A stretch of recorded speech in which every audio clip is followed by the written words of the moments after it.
अस्सलाम वालेकुम, a very good morning from new Pakistan. मैं हूं आपकी होस्ट हिना सलमान। वो सबसे पहले बात कर लेते हैं पाकिस्तान और अफगानिस्तान के दरमियान कशीदगी, जो कि एक बार फिर जो है ख़तरनाक मोड़ पर पहुंच गई है। पाक फ़ौज के शोबा ताल्लुकात आमा ISPR के मुताबिक अफगान तालिबान और भारतीय स्पॉन्सर्ड फितनतुल ख्वारिज की जानिब से 11 और 12 अक्टूबर की दरमियानी शब पाक अफगान सरहद पर पाकिस्तान की सिक्योरिटी फोर्सेस पर बिला इश्तियाल हमला किया गया, जिसके नतीजे में फायरिंग के शदीद तबादले में पाक फ़ौज के 23 सबूत शहीद और 29 जख्मी हुए। ISPR के मुताबिक पाक फ़ौज ने दुश्मन के इस बुज़दिलाना हमले का फैसलाकुन और भरपूर जवाब दिया, जिसमें 200 से ज़ायद अफगान तालिबान और खारजी दहशतगर्द हलाक हुए, जबकि मुतादिद जख्मी भी हुए हैं। फौजी हुकाम के मुताबिक दुश्मन की 21 पोजीशंस पर कब्जा कर लिया है और तालिबान के मुतादिद कैंप्स, तरबीती मुराकज़ और मावने नेटवर्क्स को मुकम्मल तौर पर तबाह कर दिया है।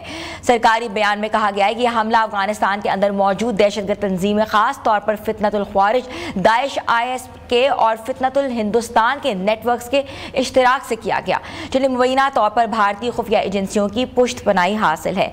ISPR ने इस बात पर तशवीश जाहिर की है कि यह झड़प ऐसे वक्त में हुई है जब तालिबान हुकूमत का वजीर खारजा भारत के दौरे पर था, जो खित्ते में दहशतगर्दी को फरोग देने वाला सबसे बड़ा फरीक समझा जाता है। फौजी ज़राए के मुताबिक पाकिस्तान ने स्पिन बोल्डक सेक्टर में अफगान तालिबान के अहम तरीन असमतुल्लाह कैंप को दर्जनों फ़ज़ाई स्ट्राइक्स के बाद मुकम्मल तौर पर तबाह कर दिया है। ये कैंप पाकिस्तान मुखालिफ कार्रवाइयों का बड़ा मरकज़ करार दिया जाता था। ISPR ने अपने बयान में कहा है कि पाकिस्तान अपने अवाम और सरहदों के दिफा के लिए हर मुमकिन इकदाम करेगा और अफगानिस्तान सरजमीन को अपने मुखालिफ इस्तेमाल नहीं करने देगा। मजीद कहा गया कि तालिबान हुकूमत अगर भारतीय असर में आकर दहशतगर्दों पर पनाह देने का सिलसिला जारी रखेगी तो पाकिस्तान दहशतगर्दी के मराकज़ के खिलाफ मुसलसल और मौसर कार्रवाई का हक महफूज रखता है।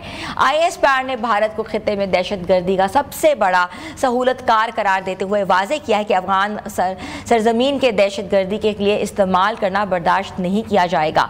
ISPR की जानिब से कहा गया है कि तालिबान हुकूमत बाज़ दहशतगर्द अनासर की मदद और सरपरस्ती में मुलव्वस है, भारत से मिलकर इलाकाई अमन को खतरे में डाल रहा है। ISPR ने कहा कि तालिबान हुकूमत को दहशतगर्द तंजीमों की सरपरस्ती तर्क करनी होगी। पाकिस्तानी अवाम और रियासत अफगानिस्तान से उठने वाली दहशतगर्दी के मुकम्मल खात्मे तक चैन से नहीं बैठेंगे। तालिबान हुकूमत दहशतगर्दी ग्रुपों को फौरी और काबिल तौसीक इक़दाम ख़त्म करेगी। तो आज हम इस सारी सूरत हाल पर बात करेंगे, स्ट्रेटेजिक हवाले से बात करेंगे, और बात करने के लिए हमारे साथ मौजूद हैं दिफाई तज्ज़ियाकार कर्नल रिटायर्ड आबिद लतीफ़ सिंधु साहब, जिनको मैं शो में वेलकम करती हूँ। जी अस्सलाम वालेकुम सर। जी वालेकुम सर, शो का आगाज़ ही बहुत हमने बहुत ही जो सिचुएशन है, कशीदगी हर तरफ आप देख रही हैं, पहले भारत की तरफ से हुई और अब अफगानिस्तान की तरफ से हुई, पाकिस्तान बीच में है, ये क्या सिनेरियो बन रहा है? आपने बहुत डिटेल्ड इंट्रो दिया, आपने सारा एक्सप्लेन तो कर दिया इसको। देखिए, ये कोशिश ये की जा रही है खुदा न खास्ता कि पाकिस्तान को 2.5 फ्रंट वॉर में धकेला जाए। ईस्ट साइड पे इंडिया हो एक फ्रंट, वेस्ट साइड पे अफ़गानिस्तान हो, और जो 0.5 फ्रंट है वो बलूचिस्तान का एरिया। सो 2.5 वॉर का जो फ्रंट मिलिट्री स्ट्रेटजी में इसको ऐसे डिफ़ाइन किया जाता है, लेकिन अल्हम्दुलिल्लाह ऐसा हो नहीं सकता। उसकी रीज़न ये है कि ये एक्चुअली किसी भी स्टेट को जब आपने दोनों तरफ से इन्वेस्ट करना हो और दो कंट्रीज़ वहाँ पे मिल जाएं, और स्पेशली इस रीजन के अंदर, ये बहुत सेंसिटिव रीजन है। अगर ये यहाँ पे अब जैसे लोग कहते हैं कि जी ये अफ़गानिस्तान ने उस साइड पे हमारे साथ शरारतें शुरू कर दी हैं, तो क्या इंडिया भी अब ईस्टर्न बॉर्डर पे कुछ करेगा? मैं समझता हूँ कि इंडिया बिल्कुल कुछ नहीं कर सकता, क्योंकि उसको पता है कि जो पाकिस्तान का रिस्पांस है वो मैसिव होगा, और जो अगर इंडिया ने कोई शरारत की तो, और जो जहाँ पे देखिए एस्केलेशन लेडर पे हमने पिछले मार्का हक में जहाँ पे दोनों के दरमियान सीज फायर हुआ था, अगर इंडिया ने वहाँ से कुछ किया तो that would be the starting point. So ये बहुत डेंजरस एक इक्वेशन है जो बनेगी, तो इसका इंडिया को भी पता है, प्लस फिर ये रीजन डिस्टेबलाइज हो जाएगा। पाकिस्तान, इंडिया की, अफगानिस्तान की, तो कोई और एक मुल्क भी बीच में कूद पड़ेगा, फिर कोई एक और मुल्क कूद पड़ेगा, फिर तो ये अनकंट्रोल्ड एक जो इफेक्ट है, जो इसका स्पिन ऑफ है, वो अनकंट्रोल हो जाएगा। अच्छा, अब अफगानिस्तान की बात करते हैं। आपने जैसे इंट्रो में भी कहा कि अफगानिस्तान जो है वो एक्चुअली ये व्हाट हैपेंड, देखें पिछले 1.5-2 साल से पाकिस्तान बहुत कैटेगोरिकली ये कह रहा था कि जो अफ़गानिस्तान की टेरिटरी है वो पाकिस्तान में डिस्टेबलाइजेशन के लिए इस्तेमाल हो रही है। पाकिस्तान ने बहुत दफ़ा ये प्रूफ दिए, और क्योंकि अफ़गानिस्तान हमारा हमसाया मुल्क है हमारा, एक ब्रदर कंट्री है और हमेशा पाकिस्तान ने उसको सपोर्ट किया। और उसकी मिसाल जो है वो आप देखें लास्ट 50 ईयर्स से जो अफ़गान हैं, हमने तो बॉर्डर खोल दिए, कोई चेक पोस्ट नहीं थी, जिसका जो दिल करता था 2910 किलोमीटर से कहीं से भी आप क्रॉस करके पाकिस्तान आ जाएं। और इसी वजह से तो अब हम उनकी नेचुरलाइजेशन, रजिस्ट्रेशन, क्योंकि वो रजिस्ट्रेशन नहीं हुई, आईडी कार्ड्स और वो सारा कर रहे हैं, क्योंकि वो तो अभी भी लोग वहाँ से सुबह काबुल से चलते हैं, पेशावर से दवाइयाँ खरीदते हैं और शाम को वापस चले जाते हैं। उनका इलाज यहाँ होता है, तो फैसिलिटीज दी जा रही हैं। फिर plus everything they consume right from there kitchen items till their households and everything, their utensils, their बर्तन, जूते, कपड़े, चावल, दालें, everything goes from here। अच्छा, और उस पर भी पाकिस्तान ने कभी एहसान नहीं जतलाया और कभी हमने ऐसी बात नहीं की। इसके अलावा जो एक और बहुत चीज़ है जो ट्रांजिट ट्रेड है, पाकिस्तान की इकोनॉमी कभी ठीक ही नहीं हो सकती जब तक कि इस ट्रांजिट ट्रेड का कोई मैकेनिज्म ना हो। इससे भी बहुत इंपॉर्टेंट आपने पॉइंट बताया है कि ट्रांजिट ट्रेड है क्या पाकिस्तान और अफगानिस्तान के बीच में, और इससे पाकिस्तान को क्या फ़ायदा है? जी, ट्रांजिट ट्रेड से पाकिस्तान को कोई फायदा नहीं है, because Afghanistan is a landlocked country और as per the UN charter जो लैंडलॉक्ड कंट्रीज हैं बिल्कुल भी उनको वो कंट्रीज जिनके पास एक्सेस हो वो ट्रेड के लिए कॉरिडोर देती हैं। ठीक है, पाकिस्तान ने भी कॉरिडोर दिया, लेकिन वो कॉरिडोर जो है वो पाकिस्तान का इकोनॉमिक बेन बन गया, क्योंकि देखिए कुछ 1400 के करीब एवरेज, कभी इससे ज़्यादा भी होते हैं, थोड़े से कम भी हो जाते हैं, कंटेनर्स डेली जो है वो कराची पे आते हैं अफ़गानिस्तान के लिए, और अफ़गानिस्तान के लिए चल पड़ते हैं और हमारे रास्ते से गुजर के, क्योंकि this is the shortest and the easiest route available to them. यानी the moment they cross Peshawar तो they are in Afghanistan, it is right after there.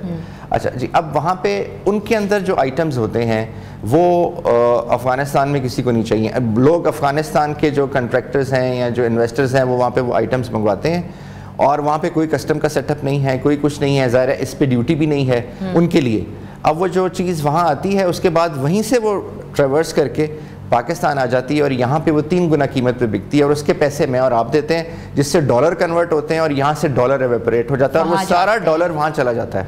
तो फाइनेंशियल स्टेबिलिटी भी हमारा काम है जी। So they have a black economy which is based on this transit route and also the drug and other things, because वो तो फिर वहाँ पे जो है तो जो अफगानिस्तान को पहले एक स्टेट बनना था, अफगानिस्तान को एक एक वर्किंग एक ऐसी कंट्री बनना था जो इन सारी चीज़ों को कर सकता, तभी इस रीजन में स्टेबिलिटी रहेगी। कल साहब, that's very important to know, ये जो उनका तरफ से जो स्ट्राइक हुई है या उन्होंने जो हमला किया है और हमारी चेक पोस्ट पे हमारे इतने जवान शहीद हुए हैं, इसके पीछे असल मुहर्रकात क्या थे? क्या ये प्रॉक्सी वॉर थी? क्या ये भारत की फैलाई हुई उनको कहते हैं ना कि आग लगाई हुई थी, इंस्टिगेट किया हुआ था, ये क्या था?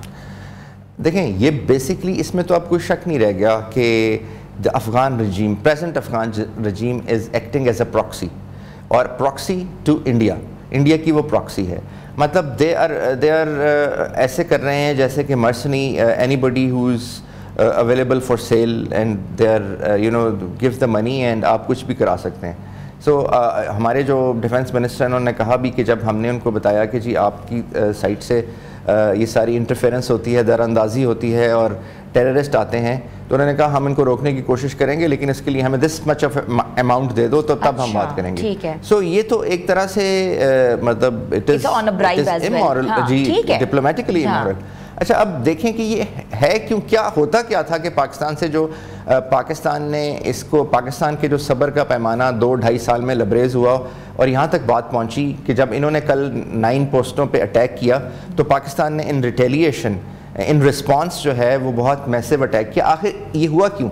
देखिए, जितनी पोस्ट्स हैं इस 2910 किलोमीटर के ऊपर, अफ़गान पोस्ट जो है वो अफ़गान नेशनल आर्मी उसको मैन करती है, और अफ़गान नेशनल आर्मी जो है वो इस प्रेजेंट तालिबान रजीम के अंडर है। ठीक है। अच्छा, अब होता क्या था कि जो पोस्ट है, आपको पता है कि फ़ौज में डिप्लॉयमेंट ऐसे होती है, हॉरिजॉन्टल डिप्लॉयमेंट के आगे पोस्ट होती है, उसके पीछे कंपनी हेडक्वार्टर, प्लेटून हेडक्वार्टर होता है, उसके पीछे कंपनी हेडक्वार्टर होता है और उसके पीछे बटालियन हेडक्वार्टर होता है। ठीक है। तो इनके जो बटालियन हेडक्वार्टर्स थे, यानी उस पोस्ट से लेके पिछले 3-4-2 किलोमीटर जहाँ पे भी थे, वो सारे के सारे basically as a jump of point, as a harbour और एज अ वो यूज़ हो रहे थे टू फैसिलिटेट दी तालिबान, तरीके तालिबान। वो वहाँ आते थे, वहाँ पे ऑर्गेनाइज होते थे, तश्कील होते थे और उनको उन पोस्टों के थ्रू फिर लॉन्च किया जाता था।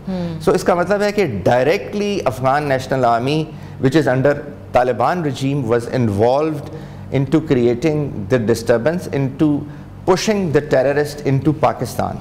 So ये कनाइंस थी, इसी कनाइंस के कई दफ़ा प्रूफ दिए गए लेकिन उस पर कुछ भी नहीं हुआ और दैट इज़ द रीज़न कि जो भी आपने अपने इंट्रो में भी बताया कि 21 पोस्ट पाकिस्तान ने ली। अब पाकिस्तान के लिए देखिए, पाकिस्तान ने बहुत क्लियर कर दिया, 3 चीज़ें पाकिस्तान ने क्लियर कर दी और जो इस वक्त सोशल मीडिया पे भी हैं, मैं समझता हूँ कि लोगों को क्लियर करने के लिए बहुत ज़रूरी है। एक तो ये कि जो पाकिस्तान है, it is not fighting against Afghanistan और the people of Pakistan. Pakistan is fighting against those people who are interfering in Pakistan, जिसके प्रूफ भी हैं, जिसकी एविडेंस भी है, सैटेलाइट एविडेंस भी है, ह्यूमन एविडेंस भी है, सारी एविडेंस दी है। क्योंकि ह्यूमन एविडेंस इन वे कि जब यहाँ पे आते हैं टेररिस्ट, यहाँ पे कत्ल हो जाते हैं तो बाद में पता चलता है कि वो तो अफगान नेशनल आर्मी के अंदर मेजर है और या तो अफगान नेशनल आर्मी के अंदर हवालदार है। सो वो बॉडीज़ फिर इनको वापस भी कहेगी। अच्छा, ये झड़प तब हुई है जब एक बहुत इंपॉर्टेंट चीज़ हो रही थी, तालिबान के वजीर खारजा जो है भारत के दौरे में थे जी, तो they must be something going on, something was cooking in. What do you think? देखिए, everything is cooking in actually, that is the absolute canines. और उन्होंने, आप देखें, आयरनी ये है कि अफ़गान तालिबान ने एक थोड़ा अर्सा पहले बामियान के जो हिस्टोरिकल जो सिंबल्स थे वो जो जी बामियान के अंदर उनको गिराया था। और इंडियंस को आप देखें, उन्होंने वही पीछे दीवार पे उसकी तस्वीर पीछे लगा के और उसके साथ उनकी प्रेस कॉन्फ्रेंस कराई एंड दे डिड इट। सो यानी एनिमिटी इतनी है पाकिस्तान के साथ, दुश्मनी इतनी है उस मुल्क के साथ कि जिसने आपके साथ हमेशा अच्छा किया, जिसने अपनी इकॉनमी बर्बाद कर ली, जिसकी सोसाइटी का सोशल फैब्रिक ख़राब हो गया क्योंकि वेपन्स और ड्रग्स जो है वो पहले इस्लामाबाद आई 79-80 में, फिर वो लाहौर तक पहुंच गई, फिर वो पूरे पाकिस्तान में फैल गई। सो वो सारे रास्ते थे। दुश्मन का दोस्त नहीं हो सकता जी, दोस्त नहीं हो सकता। अच्छा, अब ये जो मैं कह रहा था, सोशल मीडिया के ऊपर कुछ चीज़ें कही जा रही हैं कि जी ये तो मुसलमान मुल्क है, फिर पाकिस्तान इससे क्यों लड़ रहा है। आई मीन सोशल मीडिया पे लोगों को वो एक ये इस तरह का ट्रेंड चला है, डिबेट और इस तरह से ट्रेंड। तो हमारे असल में जो सोशल मीडिया पे लोग हैं वो हिस्टोरिकली नहीं देखते, फैक्ट नहीं देखते। वो कैसा मुसलमान जो आज से 10 दिन पहले जो यहाँ से पाकिस्तानी सोल्जर्स को 2-3 को किडनैप करके ले गए, उनकी गर्दनें काटी और उसके बाद अपने बटालियन हेडक्वार्टर में रोज़ उससे फुटबॉल खेलते थे। सो ये कैसे मुसलमान हैं जो रोज़ वहाँ से आते थे, यहाँ पे आके हमारे जो बहादुर और गयूर पठान हैं, पश्तून्स हमारे इलाके के, उनको आके मर्डर करते थे, हमारे सोल्जर्स को मर्डर करते थे, हमारे जो बहादुर सिपाही हैं पुलिस के। कर्नल साहब, माइंडसेट कुछ और काम कर रहा है, उनको यूज किया जा रहा है या जो भी हम कह सकते हैं, प्रोवोक किया जा रहा है, इंस्टिगेट किया जा रहा है। तो बस मैं आपसे पूछूंगी, ISPR का बहुत दो टोक मौक़िफ़ हमने देखा और बड़ा उनका ज़बरदस्त किस्म का नैरेटिव आया। हम अभी जो प्रेस कॉन्फ्रेंस हुई है उसके बारे में मुझे जल्दी से बताएं, क्या कहेंगे? जी, दैट इज़ वेरी क्लियर। देखिए वो, क्योंकि अब मैंने आपको बताया ना, सब्र का पैमाना लबरेज हो गया। 1.5 साल से आप बता रहे हैं, आपने सारी मुस्लिम कंट्रीज़ को बीच में उनसे रिक्वेस्ट की कि इनसे बात करें, एविडेंस दी, और उसके बाद आपने तुर्किया से बात की, आपने चाइना से बात की, लेटेस्ट जो समिट, लेटेस्ट जो कॉन्फ्रेंस मॉस्को में हुई उसमें बात की गई, रिक्वेस्ट की गई। So nothing is working. जब कुछ भी नहीं चल रहा था और फिर भी आप सब्र करके बैठे हुए थे, लेकिन जब आपकी 9 पोस्टों पे अटैक हो गया और ये समझते अटैक क्यों हुआ, अच्छा पहले क्यों नहीं अटैक हुआ? अटैक इसलिए हुआ कि इस वक्त वो जो आप बात कर रही हैं, फॉरेन मिनिस्टर इंडिया में बैठे हुए थे, इंडिया ने फिर दोबारा शह दी कि पाकिस्तान तो आगे से तुम्हारे साथ तो कुछ भी नहीं कर सकता। क्यों नहीं कर सकता? इसलिए कि तुमने 3 अंपायर्स जो थी, तुम उनके ग्रेवयार्ड हो। तो पाकिस्तान तो कोई सुपर पावर नहीं है, पाकिस्तान कोई एम्पायर नहीं है, लेकिन पाकिस्तान एक स्टेबल कंट्री है। बिल्कुल, पाकिस्तान के साथ अपने मुल्क का दिफा करना जानता है। जी, मुल्क का दिफा करना जानता है। पाकिस्तान के साथ as far as the military strategy is concerned आप नहीं लड़ सकते। उसकी रीज़न ये है कि Pakistan is on a palette of same geographical geomorphological आप कह लीजिए लेयर के ऊपर है। पाकिस्तान के अंदर वही बहादुर पश्तून ट्राइब हैं जिसको आप कहते हैं कि आपकी तरफ हैं, बल्कि ज़्यादा इस तरफ हैं। तो पाकिस्तान में वो, पाकिस्तान कोई एम्पायर नहीं है कि कहीं बाहर से आके उसको लड़ना पड़ेगा या एक नई जोग्राफी में आना पड़ेगा या आप एलियन होंगे। So Pakistan knows everything and plus that Pakistan की अल्हम्दुलिल्लाह रब ताला के हुक्म से एक बहुत प्रोफेशनल आर्मी है, बहुत बहादुर कौम है। सो ये तो इक्वेशन ही यहाँ नहीं है। तो मैं समझता हूँ कि उनको थोड़ा सा इंटाइस करके, थोड़ा सा पैसों की वजह से थोड़ा सा और वो करके इधर इस तरफ उनको पाकिस्तान की तरफ धकेल दिया गया, और ये आई थिंक इसमें पूरी तरीके से इंडिया इन्वॉल्व है। बिल्कुल, थैंक यू सो मच। हमारे साथ मौजूद है दिफाई तज्जियाकार कर्नल रिटायर्ड आबिद लतीफ़ साहब, जिनका कहना था कि अफ़गानिस्तान को अटैक करने से पहले 10 बार सोचना चाहिए कि एक स्टेबल मुल्क में वो अटैक कर रहे हैं। और ये भी कहा गया है कि उनके पीछे जो मुहरकात हैं वो बहुत डिफरेंट है, भारतीय प्रोपेगेंडा है, भारतीय सोच है, जिनको कुछ पैसों के एवज ख़रीद के पाकिस्तान के अगेंस्ट यूज़ किया जा रहा है। व्यूअर्स, यहाँ छोटी सी ब्रेक ले रहे हैं, ब्रेक के बाद हम वापस आते हैं, आप लोग हमारे साथ रहें।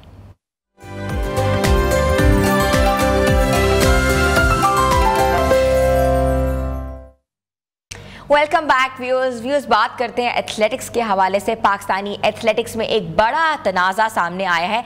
Athletics federation of Pakistan AFP ने मुल्क के नामवर कोच सलमान इकबाल भट्ट पर ताहियात पाबंदी आयद कर दी है। वही कोच जिन्होंने पाकिस्तान के पहले Olympic gold medalist Arshad Nadeem को 221 में जो है कोचिंग फराहम की थी और उनकी शानदार करियर को बैनुल अक़वामी सतह पर मुस्तहकम करने में नुमाया किरदार अदा किया था। फेडरेशन के मुताबिक सलमान इकबाल भट्ट और सैयद हबीब शाह पर इल्ज़ाम है कि उन्होंने पंजाब एथलेटिक एसोसिएशन के गैर आइनी इंतखाबात कराए, जो फेडरेशन के आइन और कवायद के खिलाफ वर्जी थे।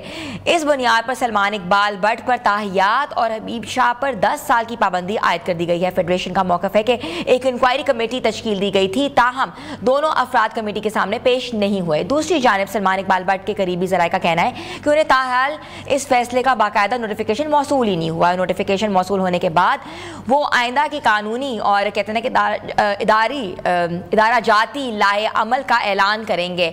ज़राए ने इल्ज़ाम आयद किया है कि फैसला ज़ाती इख्तिलाफ़ात और मेरिट से हट कर किया गया है और मुमकिन तौर पर वर्ल्ड एथलेटिक्स चैंपियनशिप में अरशद नदीम की कारकर्दगी से मुतल्लिक दिए गए जवाब के रद्द अमल के तौर पर यह कार्रवाई अमल में लाई गई है। ये तनाज़ा इस वक्त सामने आया है जब पाकिस्तान के लिए एथलेटिक्स एक नए दौर से गुजर रहा है और अरशद नदीम की कामयाबियां दुनिया भर में नाम रोशन कर रहे हैं। तो हम इसी सारी सिचुएशन में बात करेंगे और बात करने के लिए हमें ज्वाइन किए सदर Pakistan athletics federation brigadier retired वजाहत हुसैन साई साहब ने। जी अस्सलाम वालेकुम। जी वालेकुम अस्सलाम। सर कैसे हैं आप? ठीक है जी, बिल्कुल ठीक ठाक, थैंक यू। सर एथलेटिक्स के ऊपर अगर बात करें तो ये जो फैसला किया गया है सलमान इकबाल भट्ट पर ताहियात पाबंदी का, तो ये किस हवाले से किया गया है? इसके पीछे कौन से मुहरकात हैं? जी, सबसे पहले तो मैं आपको क्लैरिफाई कर दूं, जो आपने अपने इंट्रो के अंदर भी बातचीत की कि इस फैसले का वर्ल्ड एथलेटिक्स के साथ, अरशद नदीम की परफॉर्मेंस के साथ, अरशद नदीम के कोच के साथ इसका कोई ताल्लुक नहीं है। ठीक है। अरशद नदीम के कोच के अगेंस्ट कोई कार्रवाई नहीं हुई है। असल जो है बात वो ये है कि जी ये जो डिसिप्लिनरी एक्शन लिया गया है, ये पंजाब एथलेटिक एसोसिएशन के प्रेसिडेंट एक्स सलमान भट्ट और पंजाब एथलेटिक एसोसिएशन के सेक्रेटरी सैयद हबीब शाह के खिलाफ लिया गया है, जो कि उन्होंने एक एथलेटिक फेडरेशन के कॉन्स्टिट्यूशन की वायलेशन करते हुए अपनी एसोसिएशन के इलेक्शन करवाए 31 अगस्त को। तो ये उस बेज़ाब्तगी और एथलेटिक फेडरेशन ऑफ पाकिस्तान के कॉन्स्टिट्यूशन की खिलाफ वर्जी है, जिसकी वजह से इनके अगेंस्ट एथलेटिक फेडरेशन की एग्जीक्यूटिव कमेटी ने जो है ये। तो सर इसका ये मतलब है कि वो अरशद नदीम साहब के कोच जो है वो बरकरार रहेंगे? जी, मैंने आपको क्लैरिफाई किया है कि जी पंजाब एथलेटिक एसोसिएशन के प्रेसिडेंट के अगेंस्ट जो है वो एक्शन लिया गया है और उसकी आगे फर्दर जो इम्प्लीकेशंस हैं वो उसके ऊपर लागू होंगी। व्हाट्सएवर उसमें वो कोई अरशद नदीम का कोच है या किसी फॉरेन कंट्री के एथलीट का कोच है, वेयर एवर, ये सारी की सारी उसकी जो इम्प्लीकेशंस हैं वो आपके मुताबिक ये डिसिप्लिनरी एक्शन है? जी, डिसिप्लिनरी एक्शन। ठीक है, ठीक है। तो सर ये जो फेडरेशन इस पाबंदी से कबल क्या सलमान भट्ट साहब को बताया था, बाज़ाब्ता तौर पे कोई नोटिफिकेशन हुई थी, कोई उनकी तरफ जो है कोई कागजी कार्रवाई गई थी? जी, मैं आपको थोड़ा सा क्लैरिफाई कर दूं, जो एथलेटिक फेडरेशन ऑफ पाकिस्तान है इसका कॉन्स्टिट्यूशन सेज कि जी अगर आपने इलेक्टिव जनरल काउंसिल बुलानी है या अपना इजलास बुलाना है उसका नए इलेक्शन के लिए, तो उसके लिए you need to inform all the members of General Council 21 days in advance. ठीक है, 21 दिन पहले आपने सारे जो इलेक्टोरल कॉलेज है आपका उसको आपने इन्फॉर्म करना है इन राइटिंग। ओके।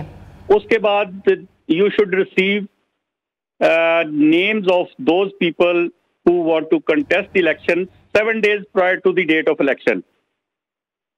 ठीक है, ठीक है। इन्होंने एक सेकंड में आपको क्लियर कर दूं थोड़ा सा ये कि इन्होंने क्या किया है कि 29 अगस्त को रात 11:30 बजे एक मेल की एथलेटिक फेडरेशन ऑफ पाकिस्तान को कि जी हम 31 अगस्त को इलेक्शन करवा रहे हैं, just on 1 days notice.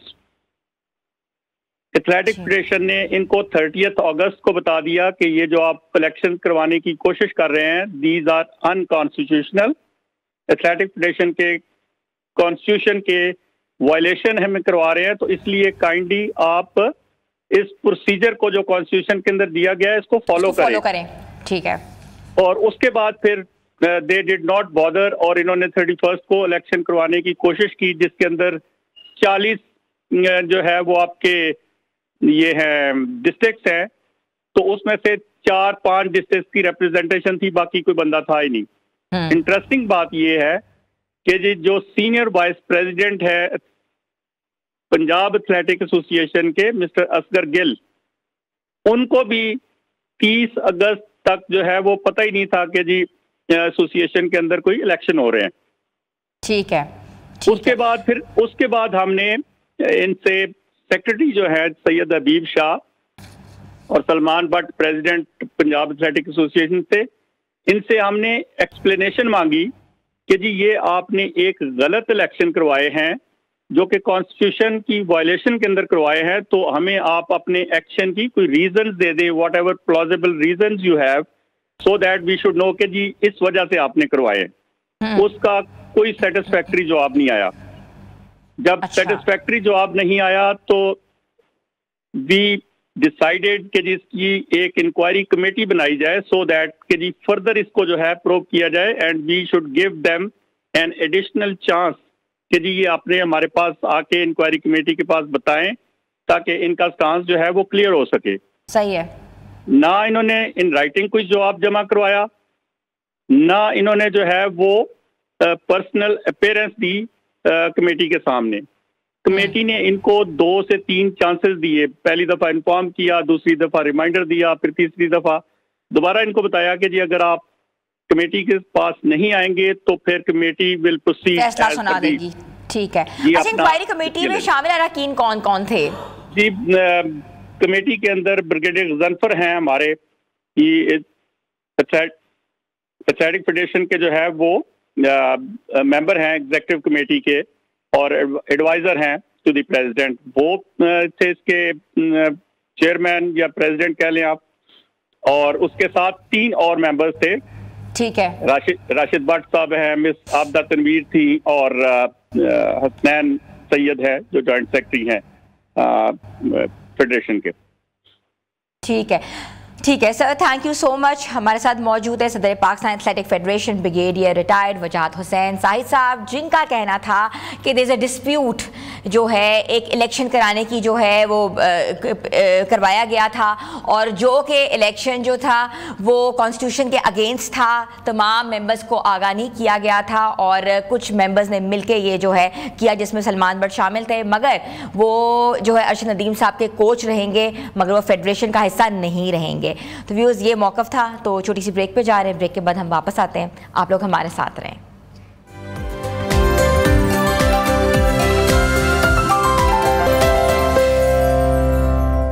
Welcome back viewers, let's come on the lighter side. बात करते हैं मौसमियाती तब्दीली के हवाले से। इस वक्त दुनिया के लिए सबसे बड़ा चैलेंज बन चुकी है, मगर पाकिस्तान उन ममालिक में शामिल है जो इसके असरात सबसे ज़्यादा जो है मुतासर हो रहा है और ले भी रहा है। कभी गैर मामूली बारिशें, सैलाब, कभी जानलेवा गर्मी की लहरें, कभी खुश्क साली और कभी शुमाली इलाकों में ग्लेशियर्स के तेज़ी से पिघलने के वाक़यात, ये सब मौसमियाती बहरानों की संगीन मिसालें हैं।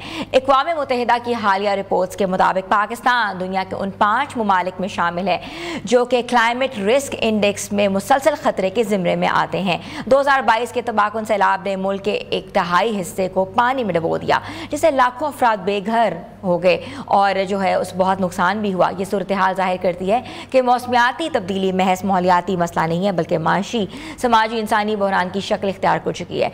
ज़रूरी पैदावार में कमी, पानी के ज़खायर में तेज़ी से कमी, तवानाई के मसाइल और सेहत के खतरात बढ़ते जा रहे हैं। हुकूमत की जानिब से मुख्तलिफ इक़दामात और पॉलिसियों के बावजूद चैलेंज ये है कि इन पर मौसर अमल दरामद नहीं किया जा सकता, या कैसे किया जा सकता है, अवामी सतह पर आगाही कैसे बढ़ाई जा सकती है और आलमी बरादरी से माली और तकनीकी मदद किस तरह मिल सकती है। तो आज हम इस पर बात करेंगे और बात करने के लिए हमारे साथ मौजूद हैं climate change expert Ahmad Sagheer, जिन्होंने हमें ज्वाइन किया है शो में। जी अस्सलाम वालेकुम।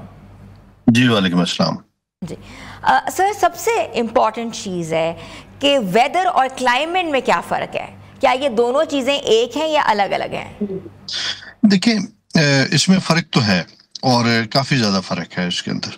वेदर जो है ये एक आपकी नेचर के साथ जुड़ी हुई चीज़ है, और जो एनवायरनमेंट है, जो क्लाइमेट है, ये वो है जो कि शिफ्ट होता है। वेदर शिफ्ट नहीं होता, मतलब सर्दी उतनी की उतनी रहेगी, सर्दी की इंटेंसिटी उतनी रहेगी, गर्मी वैसी की वैसी रहेगी, मतलब कि गर्मियाँ ख़त्म नहीं होंगी।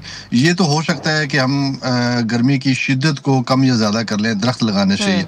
वो जो हम जब इंसान मौसमों पे असरअंदाज होता है तो उसको वो असरअंदाज होने, जिस चीज़ पे असरअंदाज हो रहा होता है वो क्लाइमेट होता है। अच्छा, एक चीज़ को अभी आपने अपने इंट्रो में बड़ी अच्छी बात की, दुनिया में इस चीज़ को बहुत ज़्यादा संजीदा लिया गया माजी के अंदर। आप देखें कि बहुत सारे ऐसे कंट्रीज़ हैं जहाँ पे एनवायरनमेंट के हवाले से और एनवायरनमेंट फ्रेंडली जो है वो बाकायदा उन्होंने अपने जो कॉन्स्टिट्यूशंस थे उसके अंदर अमेंडमेंट्स की हैं एनवायरनमेंट को लेकर के। लेकिन पाकिस्तान के अंदर बदकिस्मती से ऐसी कोई ना तो हमने अपने आइन के अंदर कोई रद्दोबदल किया, ना ही हमने अपनी बाकी चीज़ों के अंदर जो है उसको उतना सीरियस लिया हमारी जिंदगियों के अंदर जो है। अब बात यह है कि हम वेदर के साथ तो नहीं, लेकिन हम क्लाइमेट के साथ जरूर छेड़छाड़। लेकिन पाकिस्तान ये भी तो कहता है ना कि हमारा ग्रीन हाउस इफेक्ट में बहुत कम कंट्रीब्यूशन है। We haven't done anything which is damaging the entire climate and the weather in Pakistan. नहीं, ऐसा नहीं है, ऐसा नहीं है। उसकी वजह ये कि अगर ऐसा होता तो फिर जो कुछ हमारे साथ हो रहा है ये फिर हमारे साथ ना होता, बाकियों के साथ ज़्यादा हो रहा होता। आप देखें कि जब आप या हम जब पैदा हुए थे, मैं थोड़ा आपसे बड़ा ही हूँगा, तो यहाँ पे छोटे छोटे शहर थे और उन छोटे छोटे शहरों के अंदर जो है बहुत ज़्यादा दरख्त हुआ करते थे। बगैर दरख्त के सहन का रिवाज ही नहीं था, तसव्वुर ही नहीं किया जाता था। अब मुझे बताइए कि छोटे छोटे फ्लैट्स के अंदर रहने वाले लोग जो हैं वो किस तरह से अपने घरों के अंदर या वो दरख्तों की छाँव को समझ सकते हैं, या उसके ऊपर शायरी कर सकते हैं, या उसको वो अंडरस्टैंड कर सकते हैं। वो लेवल ही नहीं है ना अंडरस्टैंडिंग का। चीज़ें चेंज हो गई हैं। हमने हाई राइज बिल्डिंग्स बना दी, हमने बड़ी बड़ी सड़कें बना दी, बड़ी बड़ी कॉलोनीज बना दी, शहरों की एक्सपेंशन हो गई। फिर उसके बाद दरख्त काट दिए, वो जो दरख्त कटे हुए थे उसको हमने कन्वर्ट कर दिया अपने घरों की लकड़ी के अंदर, उसके दरवाज़ों खिड़कियों के अंदर, और अपने जो महलात बनाए हैं उसके अंदर। अब ये सारा कुछ जो है ये हमने छेड़छाड़ की है ना, ये बाहर से आके तो किसी ने नहीं की। आप देखें कि आपके लाहौर के साथ जो है वो छांगा मांगा का एक बहुत बड़ा जंगल था, और लाहौर के सराउंडिंग में बहुत ज़्यादा दरख्त हुआ करते थे किसी ज़माने में। अब वो नहीं है। मुझे बताइए कि क्या अभी भी हम ये कहें कि ये हमने नहीं किया, ये कुछ नेचर से है, या जी दुनिया हम पे वो वैसी बात करती है कि जी हमारा बहुत कम है इस इंडेक्स के अंदर जो है, जो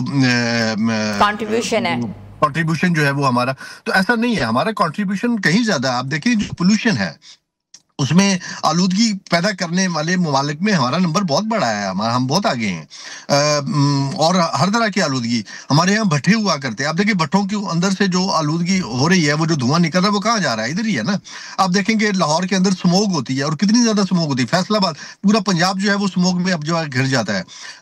और उसकी क्या वजह है? उसकी वजह यह है कि हम वो जलाते हैं, बाकियात जलाते हैं फसलों की। तो हमारा कॉन्ट्रीब्यूशन तो है, और उस कंट्रीब्यूशन की वजह से हमें भुगतना पड़ता है। आप देखें कि सर्दी आ रही है, और इस सर्दी के बाद जो है जो लाहौर की जो हालत होनी है कि यहाँ पे बेचारे जो है लोग छींके मार रहे होते हैं, उनको ताज़ा हवा नहीं मिल रही होती, ताज़ा वो सांस नहीं ले पा रहे होते, उनको लंग्स के बहुत ज़्यादा इश्यूज जो है वो लाहौर के अंदर और लाहौर के सराउंडिंग में हो रहे हैं।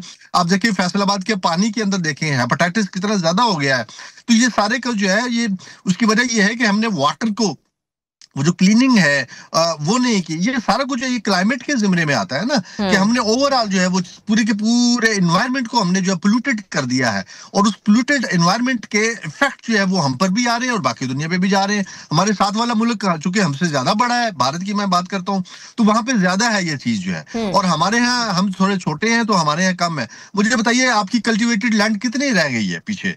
हमने जो है अपनी जैसे जैसे शहर बढ़ रहे हैं वैसे वैसे आपकी वो वाली जमीन जहाँ पे आप काश्तकारी किया करते थे वो थोड़ी होती चली जा रही है, वो छोटी होती चली जा रही है। तो आप बताएं क्या हाल होना चाहिए, एक्सपेंशन कैसे होनी चाहिए, वर्टिकल एक्सपेंशन होनी चाहिए, हॉरिजॉन्टल एक्सपेंशन होनी चाहिए, क्योंकि it's the need of the time. You know, आबादी बढ़ेगी, लोगों को चाहिए रहने की जगह चाहिए, बड़े बड़े अब वो घर नहीं मिल सकते, तो ऑब्वियसली उन्होंने बिल्डिंग्स में रहना है, मगर करना क्या चाहिए, यहाँ ये सवाल है। देखिए, सबसे पहले तो ये कि हमें अपनी आबादी को रोकना होगा, ये बहुत इंपॉर्टेंट चीज है, क्योंकि जैसे जैसे हमारी आबादी बढ़ रही है उस हिसाब से हमारे वसाइल नहीं बढ़ रहे, हमारे मसाइल बढ़ रहे हैं, नंबर एक। और नंबर दो, तुर्की की मैं आपको एग्जांपल दूंगा। तुर्की में वहां की जो सुप्रीम कोर्ट थी उसने 100 मोटो लिया था, और वहां पे कुछ लोगों ने जाके बाकायदा एप्लीकेशंस भी डाली थी, और उन्होंने फिर एक फैसला किया। उन्होंने फैसला ये किया कि शहरों को आज के बाद एक्सपैंड नहीं किया जाएगा, बल्कि शहरों को ऊपर की तरफ लेके जाया जाएगा। और नतीजा ये हुआ कि तुर्की ने अपने आप को वहीं पे रोक लिया। हमें भी अपने आप को रोकना पड़ेगा। ठीक है, जितने हमारे टाउन्स बढ़ गए हैं बस उनको अब बहुत हो गया ना, अब इससे ज्यादा उसको ना बढ़ाएं। देखें, अगर 4 घर 6 घर खरीद के और उसके ऊपर एक बड़ा प्लाजा बना दें तो हो सकता है उसके ऊपर आप 100 मंजिलें बना दें, और 100 मंजिलों में आप जो है वो 5000 लोगों को रख लें। वेर एज 4 घरों के अंदर ओनली जो है वो एक घर में अगर 5 लोग रह रहे हैं तो 20 लोग रह रहे होंगे। तो आप देखें ना, ये फर्क है। हमें अपनी पॉलिसीज को चेंज करना पड़ेगा, हमें हाई राइज बिल्डिंग्स की तरफ जाना पड़ेगा, और हमें अपने शहरों को ऊपर की तरफ लेके जाना पड़ेगा, इंस्टेड ऑफ कि हम उसकी एक्सपेंशन करें। आप शंघाई में चले जाएं, बीजिंग में चले जाएं, आपको हाई राइज मिलती हैं पूरी दुनिया में। अब हाई राइज बिल्डिंग कॉन्सेप्ट है। जी जी जी जी सर, जी सर, ठीक है। लेकिन पाकिस्तान में अनफॉर्चुनेटली कि हमें छत अपनी चाहिए जी, हमने छत पे जाके बैठना होता है, हमें धूप लगवानी होती है, हमें ये करना होता है, वो करना होता है। ठीक है, धूप भी बड़ी जरूरी है, लेकिन अगर इसको अगर एक टाउन प्लानिंग अगर प्रॉपर की जाएगी, और उस प्रॉपर टाउन प्लानिंग में हाई राइज बिल्डिंग्स के अंदर आप अगर छोटे छोटे पार्क्स छोटे दे देंगे तो बहुत सारे लोगों को धूप मिल सकती है। बहुत सारे लोगों को जो है वो जो एनवायरमेंट का जो फायदा उठाना चाहते हैं या मजा लेना चाहते हैं वो उनको मिल सकता है। लेकिन अल्टीमेटली उसके लिए रियासत को काम करना पड़ेगा, स्टेट को बाहर निकलना पड़ेगा। स्टेट काम कर तो रही है, एंटी स्मोक गन्स भी लगा दी हैं, क्लाइमेट के ऊपर चेंजेस के ऊपर बार बार आगाही प्रोग्राम्स भी कर रही है, स्कूल्स में भी अवेयरनेस दी जा रही है। अब आहिस्ता आहिस्ता अडेप्टेबिलिटी आएगी। आपसे मेरा ये सवाल है कि आम शहरी कॉमनर उसको क्या करना चाहिए, उसको हम एनवायरमेंटलिस्ट जो है वो फ्रेंडली कैसे बना सकते हैं, एक आम बंदा? देखिए, ठीक है, हमारे छोटे घर हैं, लेकिन हम घरों की छतों के ऊपर कुछ ना कुछ उगा सकते हैं, और उससे हम ये कि क्लाइमेट को अट्रैक्ट करेंगे, हम क्लाइमेट के अंदर अपना कंट्रीब्यूशन डालेंगे। देखें, कार्बन डाइऑक्साइड बढ़ रही है, अच्छा, ऑक्सीजन जैसे जैसे आपकी कम होती जाएगी, दरख्त कम होते जाएंगे, आपके ये मसाइल उतने ही तेजी से बढ़ेंगे। अभी मैं इस्लामाबाद में बैठा हूँ, इस्लामाबाद में पिछले दिनों बहुत ज्यादा बारिशें हुई हैं। अब यहाँ पे बादल जब भी गुजरते हैं तो बरस के जाते हैं, लेकिन जब यहाँ पे खुश्कसाली होती है, जब यहाँ पे हरियाली नहीं होती, तो यहाँ से बादल गुजर के आगे जाके मरी की तरफ बरसते हैं। तो क्लाइमेट जो है वो बादलों को अट्रैक्ट करता है, बारिशों को अट्रैक्ट करता है, वो क्लाउड्स को जाने नहीं देता। ठीक है sir, thank you so much. हमारे साथ मौजूद थे climate change expert Ahmad Sagheer साहब, जिनका ये कहना था कि पाकिस्तानियों को ना कंट्रीब्यूशन करनी पड़ेगी। वो कंट्रीब्यूशन होगी चाहे वो वर्टिकल गार्डन्स बनाए, किचन गार्डन्स बनाए, अगर वो हाई राइज बिल्डिंग में रहते हैं तो ये क्लाइमेटिक चेंजेस में कंट्रीब्यूशन होगी ताकि हम मसाइल से बच सकें। छोटी सी ब्रेक पे जा रहे हैं, आप लोग हमारे साथ रहें।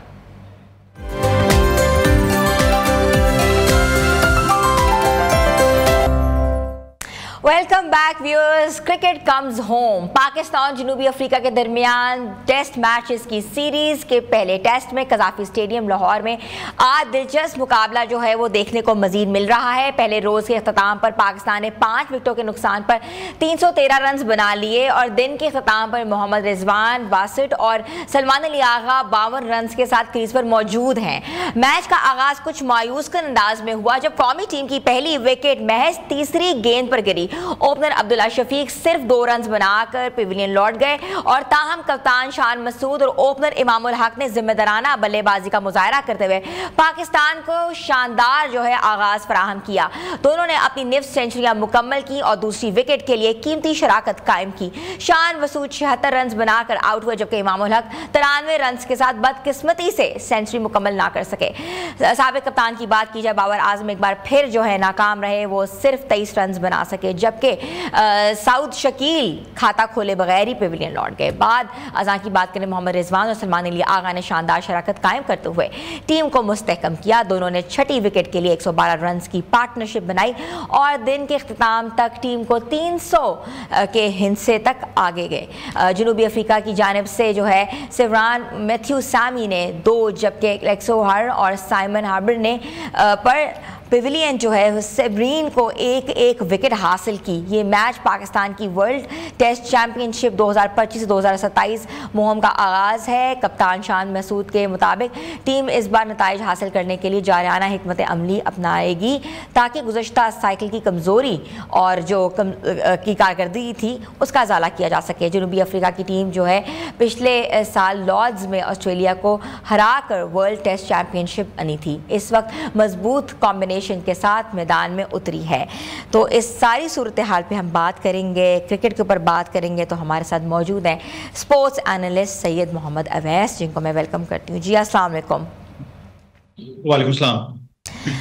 Awais, cricket comes home, test series बहुत ज़रूरी थी और इस वक्त अगर हम सिचुएशन देखें तो 314 रन 5 खिलाड़ी आउट हैं और मोहम्मद रिजवान और सलमान अली आगा विकेट पे खड़े हुए हैं। क्या कंट्रीब्यूशन ये कर सकते हैं?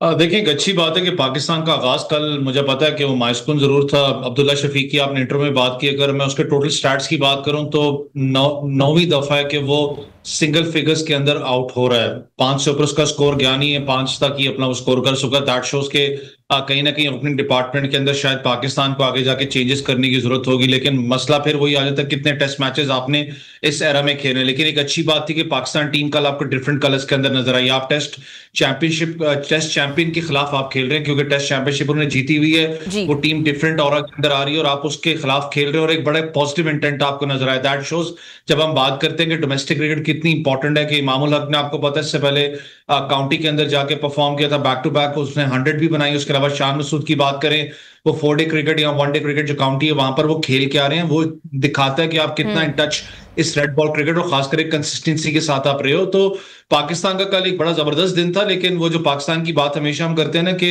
एक अच्छी आपने इनिंग्स का आगाज जरूर किया। आपके शान मसूद की बात करें, इमाम की बात करें, अनफॉर्चुनेट है 91 पे इमाम उल हक कल आउट हुए, लेकिन उसके बाद एकदम आपको पता विकेट्स आपकी गिरी हैं बाबर आजम के बाद। लेकिन कल hats off to Lahore crowd. अभी क्योंकि स्टार्ट है सर्दी का, लेकिन दोपहर में आपको पता है गर्मी होती है, लेकिन फुल क्राउड आपको भरा हुआ था। बिल्कुल बिल्कुल बिल्कुल। अच्छा अवैस, यहाँ बहुत इंपॉर्टेंट है, इमाम उल हक की बात की है, 93 रन उन्होंने कल स्कोर किए हैं। क्या ये जो कंट्रीब्यूशन है ये यॉर्कशायर काउंटी की तरफ से खेलने में, या ये जो कॉन्फिडेंस दिया, ये जो कंट्रीब्यूशन दी है और उनका जो पर्सोना था वही बहुत हमें चेंज नजर आया है? देखिए, हमेशा हम बात करते हैं ना कि आप शटअप कॉल अपनी परफॉर्मेंस से देते हो कभी भी क्रिटिक को, और उसने कल परफॉर्म करके फिर दिया। आपको याद, उसके ऊपर एक वो जो टैग लाइन है पर्ची वाली, अनफॉर्चुनेट वो तो चलती भी आई है, लेकिन जो उन्होंने काउंटी सर्किट के अंदर इन टच रहे, आपको पता है, जैसे मैंने पहले भी कहा, बैक टू बैक उसने स्कोर किया था, वहां पर सेंचुरीज भी की हैं। दैट हमारा एक मसला, हम पाकिस्तान क्रिकेट की बात करते हैं ना कि एक सेट पेयर ऑफ बैट्समैन आपके पास ओपनिंग के अंदर चल रहा था, चाहे ओडीआई क्रिकेट की बात करें, चाहे टेस्ट क्रिकेट की बात करें, आपने विदाउट एनी सोचे समझे आपने एकदम रिप्लेसमेंट लेके ओडीआई क्रिकेट के अंदर भी आपने इमाम को ड्रॉप कर दिया था। आपको कहीं ना कहीं जो एक सीनियर प्लेयर होता है, जो कि एक सेट आपके जेन में चल रहा होता है, उसको कहीं ना कहीं सेव करके रखते हो। हमारे शॉर्ट टर्म प्लानिंग, हम लॉन्ग टर्म प्लानिंग करते नहीं है, लेकिन इमाम उल हक की बात करें, जिस तरीके में कल वो आपको एक निक पे नजर आ रहा था, उसने रन बॉल की बात करें, शॉर्ट सिलेक्शंस की बात करें, इंटेंट की बात करें, जो हम बार बार बात करते हैं, इंटेंट भी आपको कल नजर आया। वो जो काउंटी सर्किट के अंदर वो रेगुलर क्रिकेट खेलते हुए आए हैं, फिर आपको पता है डोमेस्टिक भी वो रेगुलर खेल रहा था, तो वो नजर आता है कि आपने कितनी क्रिकेट इस अरसे के अंदर खेली है। लॉन्ग आपका स्किल कितना इंप्रूव हुआ है, और 1.5 साल बाहर रहने के बावजूद भी स्किल सेट जो है बहुत बेहतर नजर आया है। देखिए, हम थोड़ी सी अगर टेस्ट क्रिकेट की बात करें, आपको पता है कि पाकिस्तान अनफॉर्चुनेटली उन मुल्कों में से है जो आज भी हम 2 टेस्ट मैच सीरीज कर लें या हार्डली 3 टेस्ट मैच सीरीज खेलते हैं। आप 5-5 टेस्ट मैच सीरीज वाला मुल्क हम अभी भी नहीं है। आपको पता है, इंग्लैंड की बात करो, इंडिया की बात करो, ऑस्ट्रेलिया की बात करें, ऐसे मुल्क हैं जो आपस में 5-5 टेस्ट मैच की सीरीज खेलते हैं। वो ज्यादातर जाके प्लेयर्स को एक तो वो पूरा का पूरा परफॉर्मा भी निकाल देती है और प्लेयर्स की परफॉर्मेंस भी जो उनसे फिर आप उस पर जज कर सकते हो। छोटे छोटे सैंपल साइजेस पे आप किसी को जज नहीं कर सकते। मुझे याद है शान मसूद पे बात हो रही थी इससे टेस्ट सीरीज स्टार्ट होने से पहले कि शान मसूद कप्तान क्यों है।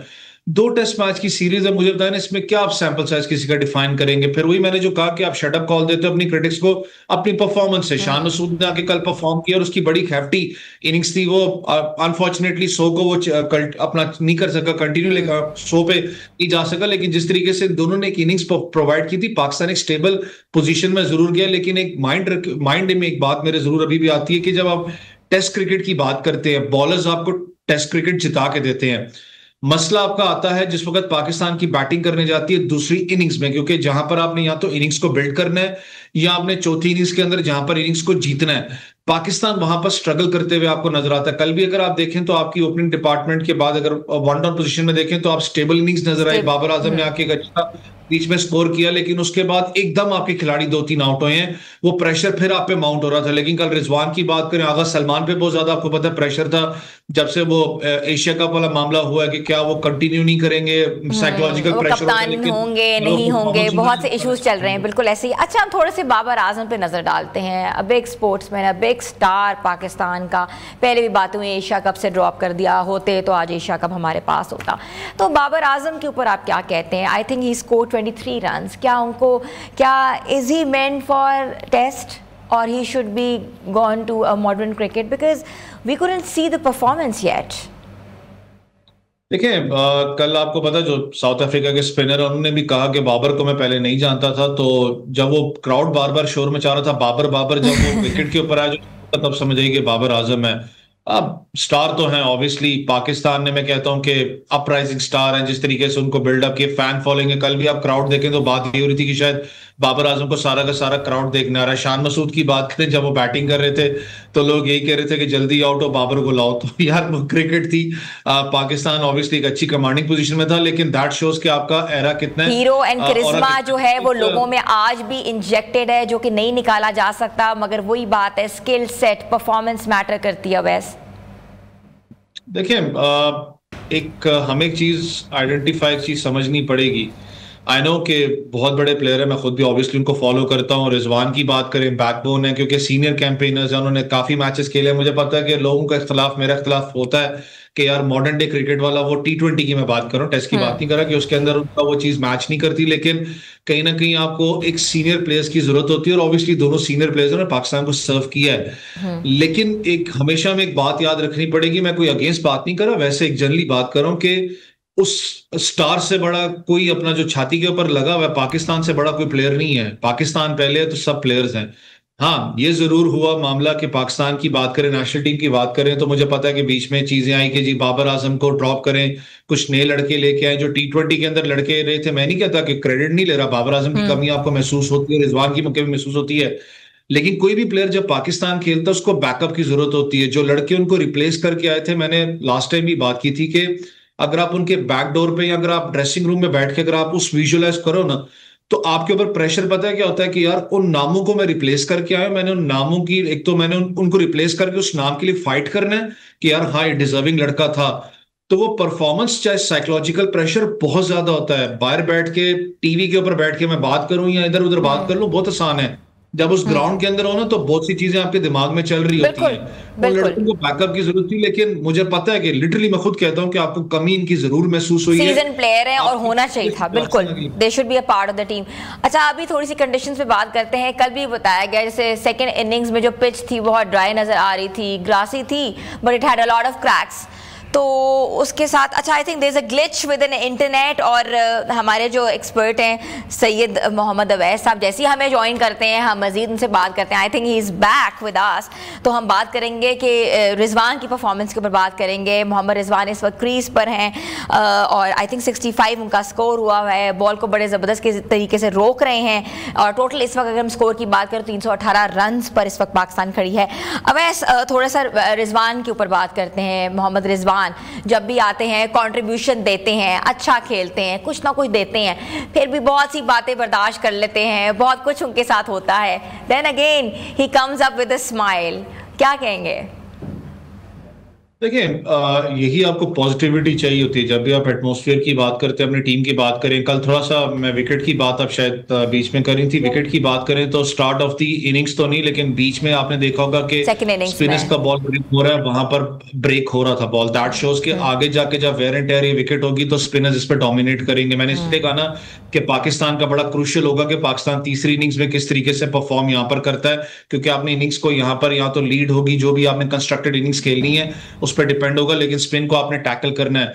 रिजवान की बात करें, रिजवान एक बिजी प्लेयर है। देखें कल भी आप क्रीज पे देखें तो उन्होंने बिजीनेस रखा, उन्होंने कुछ बड़ी अच्छी शॉट सिलेक्शंस भी की थी। मिड विकेट एरिया की बात करें, दैट शोज के वो कंटिन्यूटी, एक ऑब्वियसली एक तगड़े मंजे हुए क्रिकेटर है। आपको पता है पाकिस्तान को सर्व किया है, बैट पैचेस सबके ऊपर आते हैं। मुझे पता है कि बहुत से लोगों ने तनकीद भी की थी कि ये क्या ड्रामा है कि जी अपना टीम से ड्रॉप हो तो जाके क्लब क्रिकेट खेलो। मुझे एक चीज अच्छी लगती थी रिजवान की कि जब भी टीम से ड्रॉप हो वो जाके क्लब क्रिकेट भी खेलते हुए हैं। तो अगर आप एक सिनेरियो, अब रियलिटी की अगर बात करें, देखें चाहे बाबर हैं चाहे रिजवान है, मैं खुद भी आज ये फील करता हूं कि हमें एक चीज समझनी पड़ेगी कि आपको डोमेस्टिक क्रिकेट को सीरियस लेना है। देखें आप 2 टेस्ट मैचेस खेलें, अच्छी बात है, आप इसके बाद वनडे T20 अलग करें, T20 में हमारा बाबर का नाम आए, लेकिन उसके बाद भी आपको डोमेस्टिक खेलनी है। आपने आखिरी डोमेस्टिक 2019 में शायद खेली, उसके बाद आपने खेली नहीं है। डोमेस्टिक आपको हमेशा प्लेयर को जो सा तराशती है।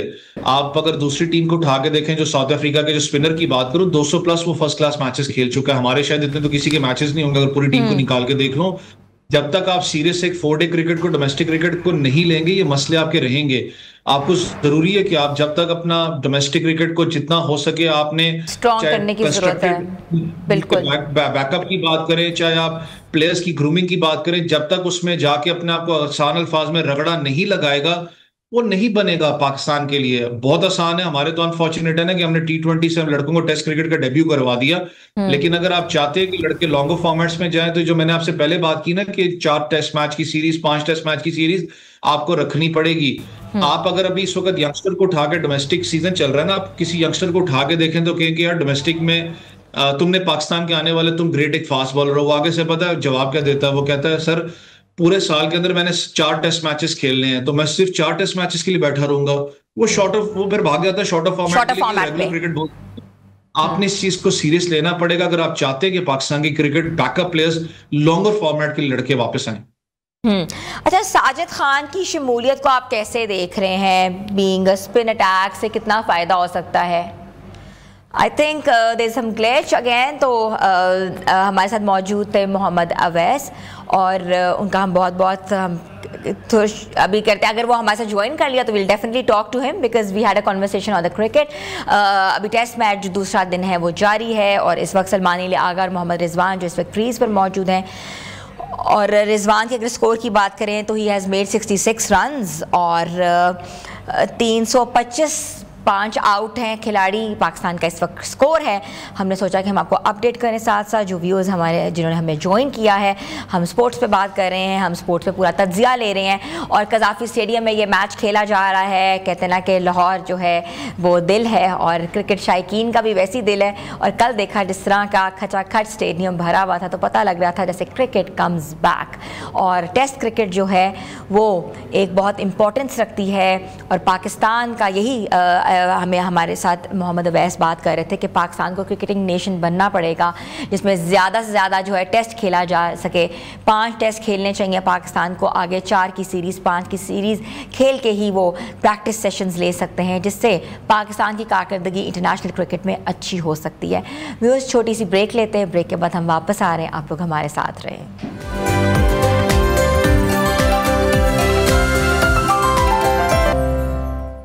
Welcome back viewers. आज हम बात करेंगे एक ऐसी बाहिम्मत और निडर पाकिस्तानी खातून की जिन्होंने नामुमकिन को मुमकिन बना दिया। ये है नायाब अली जो पाकिस्तान की ख्वाजा सरा कम्युनिटी से ताल्लुक़ रखती हैं और आज दुनिया की मशहूर दरसगाह हार्वर्ड यूनिवर्सिटी में खड़ी हैं बतौर ग्लोबल ह्यूमन राइट्स फेलो। नायाब का सफ़र किसी ख्वाब से कम नहीं है। वो एक ऐसे तबके से ताल्लुक़ रखती हैं जिसे माशरे ने हमेशा नज़रअंदाज किया है, लेकिन उन्होंने हार नहीं मानी। उन्होंने ख़ुद को तस्लीम, मेहनत और ख़िदमत के ज़रिए इस मकाम तक पहुँचाया कि आज वो पाकिस्तानी ही नहीं बल्कि पूरी दुनिया में ट्रांसजेंडर हकूक़ की पहचान बन चुकी हैं। नायाब अली ने पाकिस्तान की पहली कानूनी तौर पर तस्लीम शुदा ट्रांसजेंडर खातून है जिन्होंने कौमी असम्बली के इंतखाबात में भी हिस्सा लिया। वो इस्लामाबाद पुलिस के ट्रांसजेंडर प्रोटेक्शनमेंट की इंचार्ज भी हैं, जो ख्वाजा सरा बरादरी के तहफ़्फ़ुज़ देने और उनके मसाइल को हल करने में अहम किरदार अदा करते हैं। नायाब ने transgender person protection of act 2018 rights बनाए कि मरकज़ी किरदार भी उन्होंने अदा किया, जो कि मुस्लिम दुनिया का सबसे जामिया कानून माना जाता है। उनकी खिदमात पर उन्हें कई आलमी अवार्ड्स मिल चुके हैं, जिनमें Franco German human rights prize और गालाज इंटरनेशनल एक्टिविस्ट अवार्ड भी शामिल हैं। अब वो दोबारा जो है हार्वर्ड यूनिवर्सिटी में एक तहकीक कर रही हैं, जिसका मौजू है मुस्लिम ममालिक में सिनफी इंसाफ और शरीयत का बाहमी ताल्लुक। ये तहकीक इस बात पर रोशनी डालती है कि मजहबी माशरे भी इंसाफ, बराबरी और इंसानी हकूक़ के साथ चल सकते हैं अगर नीयत और सोच मुस्बत हो तो। Welcome back viewers. आज हम बात करेंगे एक ऐसी बाहिम्मत और नडर पाकिस्तानी खातून की जिन्होंने नामुमकिन को मुमकिन बना दिया। ये है नायाब अली, जो पाकिस्तान की ख्वाजा सरा कम्युनिटी से ताल्लुक़ रखती हैं और आज दुनिया की मशहूर दरसगाह हार्वर्ड यूनिवर्सिटी में खड़ी हैं बतौर ग्लोबल ह्यूमन राइट्स फेलो। नायाब का सफ़र किसी ख्वाब से कम नहीं है। वो एक ऐसे तबके से ताल्लुक़ रखती हैं जिसे माशरे ने हमेशा नज़रअंदाज किया है, लेकिन उन्होंने हार नहीं मानी। उन्होंने ख़ुद को तस्लीम, मेहनत और ख़िदमत के ज़रिए इस मकाम तक पहुँचाया कि आज वो पाकिस्तानी ही नहीं बल्कि पूरी दुनिया में ट्रांसजेंडर हकूक़ की पहचान बन चुकी हैं। नायाब अली ने पाकिस्तान की पहली कानूनी तौर पर तस्लीम शुदा ट्रांसजेंडर खातून है जिन्होंने कौमी असम्बली के इंतखाबात में भी हिस्सा लिया। वो इस्लामाबाद पुलिस के ट्रांसजेंडर प्रोटेक्शनमेंट की इंचार्ज भी हैं, जो ख्वाजा सरा बरादरी के तहफ़्फ़ुज़ देने और उनके मसाइल को हल करने में अहम किरदार अदा करते हैं। नायाब ने transgender person protection of act 2018 rights बनाए कि मरकज़ी किरदार भी उन्होंने अदा किया, जो कि मुस्लिम दुनिया का सबसे जामिया कानून माना जाता है। उनकी खिदमात पर उन्हें कई आलमी अवार्ड्स मिल चुके हैं, जिनमें Franco German human rights prize और गालाज इंटरनेशनल एक्टिविस्ट अवार्ड भी शामिल हैं। अब वो दोबारा जो है हार्वर्ड यूनिवर्सिटी में एक तहकीक कर रही हैं, जिसका मौजू है मुस्लिम ममालिक में सिनफी इंसाफ और शरीयत का बाहमी ताल्लुक। ये तहकीक इस बात पर रोशनी डालती है कि मजहबी माशरे भी इंसाफ, बराबरी और इंसानी हकूक़ के साथ चल सकते हैं अगर नीयत और सोच मुस्बत हो तो। नायाब अली आज दुनिया भर में एक मिसाल कायम कर सकती हैं और हौसला और अज़म सच्चा हो तो कोई रुकावट उनका रास्ता नहीं रोक सकती। तो आज हमने सोचा कि हम उनको शो का हिस्सा बनाएं और उन्होंने हमें ज्वाइन किया है। हम उनको वेलकम करते हैं। जी अस्सलाम वालेकुम नायाब। वालेकुम अस्सलाम, बहुत शुक्रिया मुझे अपने प्रोग्राम में शामिल करने के लिए। नायाब, आप ट्रांसजेंडर कम्युनिटी के लिए नहीं बल्कि पूरे पाकिस्तान के लिए बाइसे फ़ख्र हैं और आज अब हार्वर्ड यूनिवर्सिटी में खड़ी हुई हैं, क्या कहेंगी? देखें, ये सिर्फ ना सिर्फ मेरे लिए मेरी बल्कि पूरी कम्युनिटी के लिए एक बहुत पॉजिटिव कदम है और मैं बहुत खुश हूँ कि मुझे दुनिया की सबसे मुमताज़ तरीन यूनिवर्सिटी में बतौर जो ग्लोबल ह्यूमन राइट फेलो के तौर पर अपॉइंट किया गया है। और मैं ना सिर्फ ये अपनी कम्युनिटी के लिए बल्कि मैं ये समझती हूँ कि जो हमारी सोसाइटी के दीगर तबकात हैं, अगर वो भी तालीम अपनी जारी रखें, अपनी मेहनत और अपनी जद्दोजहद को जारी रखें, तो वो फिर किसी उनकी कामयाबी जो है वो उनको कोई भी कहीं पे भी रोक नहीं सकती है। और अगर वो कोई मिसाल लेना चाहे तो मेरी जी मिसाल सामने है कि मेरा मुआशरे के उस तबके से ताल्लुक़ है जिस तबके को हमेशा इस मुआशरे ने धुतकारा है, अपॉर्चुनिटीज़ नहीं दी। तो अगर इन सारी महरूमी के साथ मैं दुनिया की इस यूनिवर्सिटी में पहुंच सकती हूँ, तो आप सब भी पहुंच सकते हैं। बिल्कुल ऐसा ही है। अच्छा, थोड़ा सा आपके माजी में जाएं तो आपके सफ़र का आगाज़ कहाँ से हुआ, क्या क्या आपको मुश्किलात पेश आई, थोड़ा सा बयान करेंगी? बिल्कुल जी, हमेशा मैं इसके ऊपर बात करती रही हूँ। आई वाज़ 13 ईयर ओल्ड जब मुझे मेरे पेरेंट्स ने अबैंडन कर दिया था। तो मैं ख्वाजा सरा कम्युनिटी में रह के ही परवान चढ़ी हूँ और वहीं पे रह के मैंने ना सिर्फ अपनी जो है वो स्कूल की तालीम, कॉलेज, यूनिवर्सिटी, अपनी मास्टर्स डिग्री जो है वो मुकम्मल की और फिर मैं इस्लामाबाद में जब मैं आई तो इस्लामाबाद में मैं फिर मुख्तलिफ अक़वाम मुत्तहिदा के इदारों के साथ बतौर एडवाइज़र मुंसलिक रही। मैं बतौर कंसल्टेंट मुख्तलिफ वजारतों के साथ मैंने काम किया, और इसमें इस्लामाबाद पुलिस का जो तहफ़्फ़ुज़ मरकज़ है, ट्रांसजेंडर प्रोटेक्शन यूनिट, उसकी भी सरबराह के तौर पर मैं काम करती रही। तो देखें, मेरी जो कहानी है वो दूसरे ख्वाजा से बिल्कुल भी मुख्तलिफ नहीं है।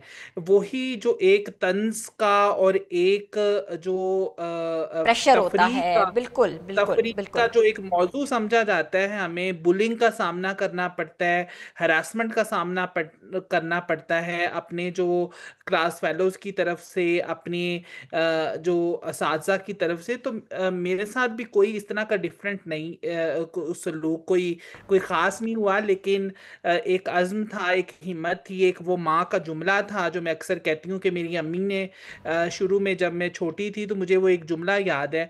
वो कहती थी कि अगर बड़े इंसान बनना है तो तुमने अपनी तालीम को जारी रखना है। तो आज मैंने अपनी एजुकेशन को जारी रखा और मैं गाहे बगाहे उसके ऊपर जो है वो चलती रही है। And today I am so happy कि मैं आई जॉइन हार्वर्ड यूनिवर्सिटी, और जो मेरी रिसर्च प्रोजेक्ट है हम्म। वो ना सिर्फ पाकिस्तान के ख्वाजा सरा कम्युनिटी, ट्रांसजेंडर अफराद, बल्कि जो ग्लोबली है उसको एक नॉलेज प्रोडक्ट बन के सामने आएगा। और at the end of year जब मेरी ये रिसर्च हार्वर्ड यूनिवर्सिटी की तरफ से पब्लिश होएगी, that will be very good knowledge नायाब, आपने प्रोजेक्ट। अपनी मदर का जिक्र किया, उनके एक जुमले का जिक्र किया। क्या आपसे उनके ताल्लुकात अब हैं? कभी बात होती है? क्या वो जानती हैं कि आप किस जगह पे इस वक्त हैं? आपके कोई सिबलिंग्स? थोड़ा सा अगर आप शेयर करना चाहें, because you know you are a role model for all the gender community और द ट्रांसजेंडर इन पाकिस्तान।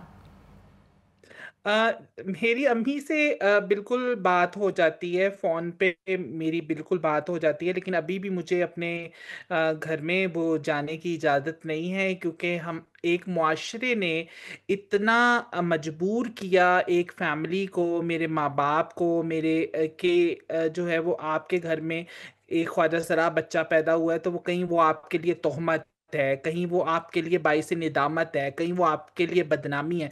तो ये जो है वो मेरी फैमिली को इस तरह का प्रेशर बिल्कुल बर्दाश्त करना पड़ा, जो जो शायद उस टाइम मैं नहीं समझती थी जब मेरा बचपन था। तो जैसे जैसे जो है वो मैं विजिबल होती गई, मैंने चीज़ें अचीव करनी शुरू कर दी, तो उसके बाद मेरी फैमिली से मेरा राब्ता बहाल हुआ। और अभी मेरी अम्मी से बिल्कुल गुफ्तो शनीद होती रहती है, बात होती रहती है। उनको पता है, वो मुझे दुआएं भी देती हैं, और I am sure she is really proud of my success. Yes, she must be and she should be. अच्छा, पाकिस्तान में ट्रांसजेंडर एक्ट 2018 बनाने में आप बहुत अहम किरदार अदा किया। क्या थॉट थी, कैसे सोचा कि मैं एक्ट के अंदर आऊँ, कैसे सोचा मैं इंतखाबात में आऊँ? और लेजिस्लेशन लेकर आना एक बहुत बड़ी कामयाबी है नायाब। देखें, बतौर एक्टिविस्ट मैं ये समझती, उस वक्त भी मैं ये समझती थी कि हमारे जो कम्युनिटी को अगर बुनियादी हकूक़ मिल सकते हैं तो वो किसी न किसी कानून साजी के तहत मिलते हैं, जिसके ऊपर हमने मिल के मुख्तलिफ पार्लियामेंटेरियंस के साथ काम करना शुरू किया। और उसके बाद जो जो पॉलिसी साजी होती है वो किसी ना सिर्फ किसी मुल्क की वो एक बुनियादी साख्त होती है, बल्कि वो एक ज़मानत होती है किसी भी महरूम तबके को उसके फंडामेंटल राइट्स की। तो ख्वाजा सरा कम्युनिटी के ऊपर इस तरह की कभी भी कोई कानून साजी हुई नहीं थी। तो 2018 में जब ये कानून आया, और बहुत से पार्लियामेंटेरियंस ने इसको सपोर्ट किया, इसके ऊपर वोटिंग हुई, तो उसमें वो तमाम फंडामेंटल राइट्स जिसमें तालीम का हक है, सेहत का हक है, रोज़गार का हक है, तो वो ख्वाजा सरा अफराद को मिला। आज हम देखते हैं जिस तरह हमारे पास मुल्क के अंदर बहुत कम मिसालें ऐसी हैं जो कि पढ़े लिखे और अपने बाइज्जत रोज़गार कमा रहे हैं। हमारे पास ज़्यादा मिसालें वो हैं जो आपको ख्वाजा सरा सड़क के ऊपर भीख मांगते हुए नज़र आते हैं, शादी ब्याह के ऊपर नाचते गाते नज़र आते हैं। तो वो जो उनको जो बेसिक सहूलियात से, बेसिक बेसिक हकूक से जो महरूमी थी उसका हल सिर्फ और सिर्फ कानून साजी की सूरत में हो सकता था, जिसके ऊपर हुकूमत पाकिस्तान ने एक बहुत अच्छा कदम उठाया और हम लोगों ने उसमें जो है वो तकनीकी मावनत फराहम की और फिर ये 2018 का कानून बन के सामने आया। तो मैं यही समझती हूँ कि जिस तरीके से हम आगे की तरफ मूव कर रहे हैं, अभी बलूचिस्तान की हुकूमत ने एक पॉलिसी जो ख्वाजा सरा हकूक के ऊपर पास की है, सिंध ने जो है लोकल गवर्नमेंट एक्ट के अंदर तरमीम ला के मखसूस नशिस्तें दी हैं, खैबर पख्तूनख्वा की हुकूमत ने 15वें स्केल के नीचे ख्वाजा सराओं को नौकरियां दी हैं, पंजाब की हुकूमत पंजाब की हुकूमत ने जो एक स्किल डेवलपमेंट का प्रोग्राम चलाया है और तहफ़्फ़ुज़ मराकज़ बनाए हैं। तो इस हम एक बहुत आगे की तरफ जा रहे हैं और ये हम दुनिया के लिए मिसाल है। तो मैं हार्वर्ड यूनिवर्सिटी में होते हुए जो मैं समझती हूँ कि अपने तहकीकी मकाले के साथ और अपनी जो है वो अपनी रिसर्च एंड लेक्चर्स और इनके साथ मैं पाकिस्तान को as a case study present करना चाहती हूँ और मैं कर रही हूँ कि पाकिस्तान ने किस तरीके से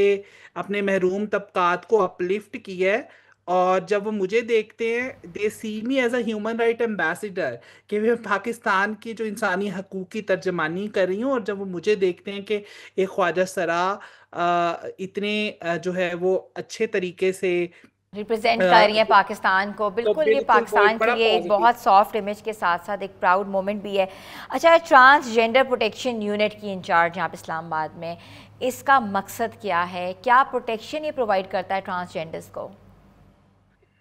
ये जो इस्लामाबाद पुलिस का जो तहफ़्फ़ुज़ मरकज़ है, बेसिकली ट्रांसजेंडर प्रोटेक्शन यूनिट, इसका काम ये है कि ये ख्वाजा सरा कम्युनिटी और पुलिस के दरमियान ब्रिज का काम जो है वो अदा करता है। और उसमें पहले ये होता था कि ख्वाजा सरा कम्युनिटी के हम केसेस देखते थे कि आए रोज़ कत्ल के वाक़यात हुए, और लेकिन उन वाक़यात तक पहुंचने तक उनके छोटे छोटे ऐसे इंसिडेंट होते थे जो हीनियस क्राइम की तरफ लीड करते थे। हो सकता था किसी ख्वाजा सरा को रास्ते में किसी ने रोक लिया, हो सकता था किसी को फ़ोन पे किसी ने हरास कर दिया, तो उन केसेस की रिपोर्टिंग नहीं होती थी। तो इन केसेस की रिपोर्टिंग के लिए वो तमाम मामलात जो काबिल दस्तंदाजी पुलिस हैं उनकी रिपोर्टिंग के लिए ये तहफ़्फ़ुज़ मरकज़ बनाया है, जिसमें जो है वो ख्वाजा सरा कम्युनिटी बग़ैर किसी स्टिग्मा के, बग़ैर किसी तासुबी रवैये के वो आते हैं। उनको कन्वेंशनल पुलिस स्टेशन जाने की ज़रूरत नहीं है और वो आके अपने केसेस को रिपोर्ट करते हैं, जिसको पुलिस इमीडिएटली हल करती है। तो ये 2022 में इसको कायम किया गया था और ये ना सिर्फ इस्लामाबाद में बल्कि पंजाब के तमाम अजला के अंदर मौजूद है और उसमें ख्वाजा सराओं को बतौर विक्टिम सपोर्ट ऑफिसर के तौर पर भी तैनात किया गया है। तो this is very good initiative. और जब हम अगेन मैं कहूँगी कि जब हम दुनिया में इसको बताते हैं कि इस तरह के इनिशिएटिव पाकिस्तान ने लिए हैं, तो वो बहुत ही काबिल फ़ख्र और एक रेप्लिकेबल एग्जाम्पल के तौर पर उसको जो है वो देखा जाता है। Thank you so much. हमारे साथ मौजूद थी नायाब अली, एक बाहिम्मत नाडर पाकिस्तानी ट्रांसजेंडर कम्युनिटी को रिप्रेजेंट कर रही हैं और आज वो हार्वर्ड यूनिवर्सिटी में रिसर्च कर रही हैं और पाकिस्तान के एक तरह से एम्बेसडर हैं ट्रांसजेंडर कम्युनिटी के हवाले से। बहुत ज़बरदस्त उन्होंने गुफ्तगू की। उन्होंने बताया कि पाकिस्तान में ट्रांसजेंडर राइट्स जो हैं वो अब बाकायदा तौर पर लेजिस्लेशन हो चुकी है जो कि दिए जा रहे हैं। छोटी सी ब्रेक ले रहे हैं, आप लोग हमारे साथ रहें।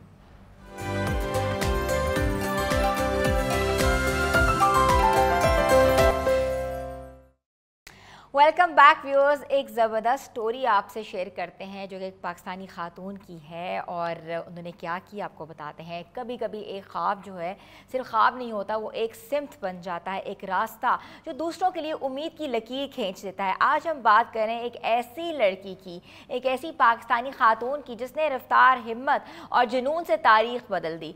अर्शिया अख्तर। अर्शिया अख्तर वो नाम है जो अब सिर्फ एक रेस ट्रैक पर नहीं गूंजता बल्कि पाकिस्तान के के लिए फ़ख्र की अलामत बन चुका है। रियाद के एक कार्टिंग ट्रैक पर एक छोटी सी बच्ची ने पहली बार स्टीयरिंग थामा।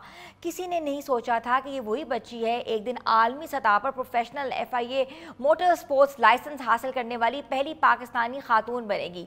अर्शा के सफ़र की कहानी महज गाड़ियाँ या रफ्तार की नहीं है, ये हिम्मत, अज़म और माशरती रुकावटों के खिलाफ दौड़ की कहानी है।